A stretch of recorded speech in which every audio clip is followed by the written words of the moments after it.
Perfect माने के जो गुड इवनिंग स्टूडेंट, मेरा नाम मांडलिया निशांत है। हम Vageshwari group and personal tuition से अहमदाबाद में वस्त्रापुर और नारायणपुर एरिया में ब्रांच चला रहे हैं। हम 11-12 कॉमर्स और बीकॉम, एमकॉम, बीबीए और एमबीए के क्लासेस चला रहे हैं। आज का वीडियो अपलोड करने का एक मेन पर्पस है।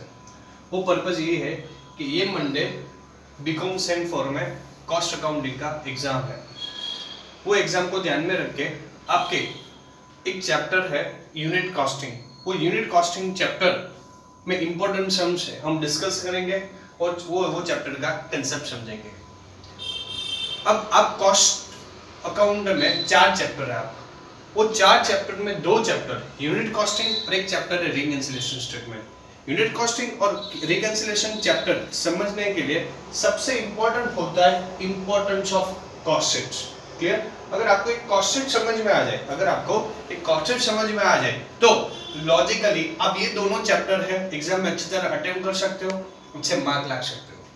मैं डायरेक्टली सम्स पे नहीं आ रहा हूँ। सबसे पहले आपको कॉस्ट शीट क्या होता है और कॉस्ट शीट का पूरा फॉर्मेट बता देता हूँ, जिसे आप इजीली क्या कर सको, एग्जाम में अटेम्प्ट कर पाओ। तो सबसे पहले मैं आपको कॉस्ट शीट समझाने जा रहा हूँ।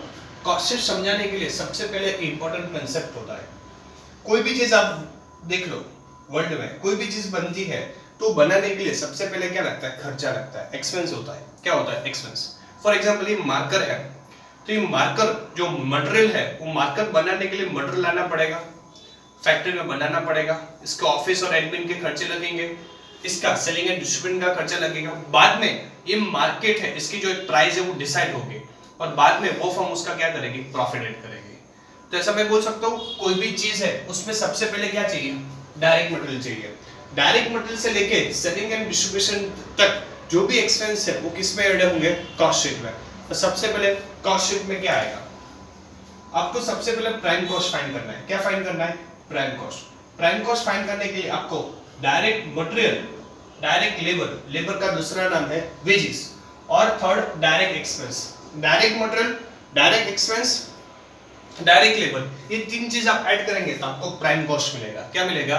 Prime cost. तो डायरेक्ट मटेरियल, डायरेक्ट लेबर, उसका दूसरा नाम डायरेक्ट वेजेस या फिर डायरेक्ट एक्सपेंस ऐड करेंगे तो आपको प्राइम कॉस्ट मिलेगा। क्लियर? ये सबसे इंपॉर्टेंट मेन कॉस्ट होता है, इसको बोलते हैं प्राइम कॉस्ट। ये जो प्राइम कॉस्ट आया उसमें आप फैक्ट्री रिलेटेड कोई भी एक्सपेंस हो, फैक्ट्री ओवरहेड, वो ऐड करेंगे तो आपको फैक्ट्री कॉस्ट मिलेगा और वर्क कॉस्ट मिलेगा। कैसा बताऊंगा आपको? मैंने 2 कॉस्ट सिखाया। सबसे पहले prime cost. Prime cost find करने के लिए डायरेक्ट मटेरियल, डायरेक्ट लेबर और डायरेक्ट एक्सपेंस ऐड करूंगा तो मुझे क्या मिलेगा? Prime cost. उसमें मैं फैक्ट्री ओवरहेड ऐड करूंगा तो मुझे क्या मिलेगा?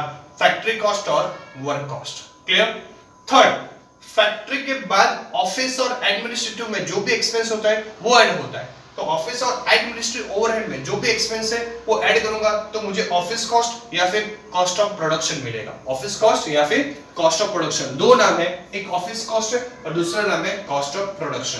कैसे बोलूंगा? 3 कॉस्ट फाइंड किए। पहला वाला prime cost, second factory cost और वर्क कॉस्ट, और थर्ड हमने फाइंड किया ऑफिस कॉस्ट और कॉस्ट ऑफ प्रोडक्शन। क्लियर? कैसे बोलूंगा? प्राइम कॉस्ट फाइंड करने के लिए डायरेक्ट मटेरियल, डायरेक्ट लेबर और वेजेस, डायरेक्ट एक्सपेंस ऐड किया तो प्राइम कॉस्ट मिला। उसमें फैक्ट्री ओवरहेड के एक्सपेंस ऐड किए तो फैक्ट्री ओवरहेड और वर्क कॉस्ट मिला। उसमें ऑफिस और एडमिनिस्ट्रेटिव ओवरहेड ऐड किया तो मुझे ऑफिस कॉस्ट मिला या फिर कॉस्ट ऑफ प्रोडक्शन। ये 3। फोर्थ, इसमें जो आपका ऑफिस कॉस्ट और कॉस्ट ऑफ प्रोडक्शन आएगा, इसमें आप opening stock of finish goods add करना है। Opening stock of finish goods क्या करना है? ऐड, और minus closing stock of finish goods करना है। वो आप ऐड और लेस करेंगे तो आपको मिलेगा COGS। COGS का मतलब होता है cost of good sold. COGS का फुल फॉर्म है कॉस्ट ऑफ गुड सोल्ड। तो आपको फोर्थ एक्सपेंस मिलेगा cost of good sold. Fourth कैसे हुआ? First one prime cost, second one factory cost, third one office cost या cost of production, and fourth one COGS। ये आपका जो COGS है, कॉस्ट ऑफ गुड सोल्ड, उसमें selling और डिस्ट्रीब्यूशन ओवरहेड वो ऐड करूंगा तो मुझे मिलेगा कॉस्ट ऑफ सेल्स। क्या मिलेगा? Cost of sales. Clear?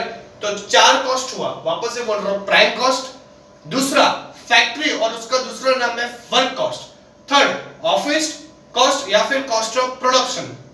Fourth COGS, COGS का मतलब cost of goods sold, and selling and distribution add करूंगा तो मुझे मिलेगा कॉस्ट ऑफ सेल्स। क्लियर? ये जो कॉस्ट ऑफ सेल्स है उसमें आप प्रॉफिट ऐड करेंगे। क्या ऐड करेंगे? Profit. For example cost of sales का मतलब ये हुआ, ये मार्कर है वो 8 रुपए में मनी, इसका कितना कॉस्टिंग है 8, उसमें कंपनी 2 रुपए का प्रॉफिट ऐड करेंगे तो सेल्स कितने में होगी? 10 रुपीस में। क्लियर? तो कॉस्ट ऑफ सेल्स अज्यूम करो मेरा 8 है, उसमें कंपनी 2 रुपए का प्रॉफिट ऐड करेंगे तो कंपनी कितने में सेल करेंगे? 10। तो ये हुआ cost sheets. Clear? Cost sheets किस तरह याद करना है? पहले आपको याद रखना है prime cost. Prime cost find करने के लिए direct material, direct labour oblique wages या फिर डायरेक्ट एक्सपेंस ऐड करेंगे तो आपको मिलेगा प्राइम कॉस्ट।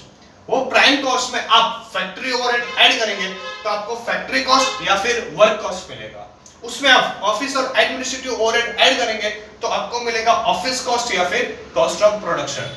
इसमें जो आएगा उसमें opening stock of finished goods add करेंगे और माइनस करेंगे closing stock of finished goods तो आपको मिलेगा COGS। COGS का मतलब होता है कॉस्ट ऑफ गुड सोल्ड। उसमें सेलिंग एंड डिस्ट्रीब्यूशन रिलेटेड कोई भी एक्सपेंस ऐड करेंगे तो आपको कॉस्ट ऑफ सेल्स मिलेगा। उसमें प्रॉफिट ऐड करेंगे तो मुझे क्या मिलेगा? Sale price.